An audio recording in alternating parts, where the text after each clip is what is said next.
இப்போ செரி தோட்டத்தில் இருக்கோம். இந்த கூடையை காசு கொடுத்து வாங்கிட்டா இது நிறைய செரி நிரப்பிக்கலாம்.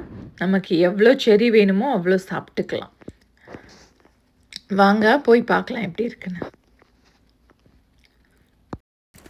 நாங்கள் செரி பறிச்சிட்டு இருந்தப்போ அங்கே வேலை செய்கிற ஒருத்தவங்க வந்து சொல்லிட்டு போனாங்க, இந்த மாதிரி இலையோட செரி பறிக்கக்கூடாதுன்னு. அப்படி பறித்தா அடுத்த வருஷம் முளையாதாம்மா. ஸோ அதனால் வெறும் காம்பு மட்டும் இருக்கிற மாதிரி பறிக்கணும். இந்த மாதிரி இது சிவப்பு செரி. இது என்னது? பிளாக் செரியா? இது டார்க் ரெட்டில் கருஞ்சிவப்பு. எது நல்லாயிருக்கும் சொல்லுங்கள் பார்க்கலாம். இதுதான் நல்லாயிருக்கும் சாப்பிட. ரொம்ப கருப்பாக இருக்கிறது தான் நல்லாயிருக்கும்.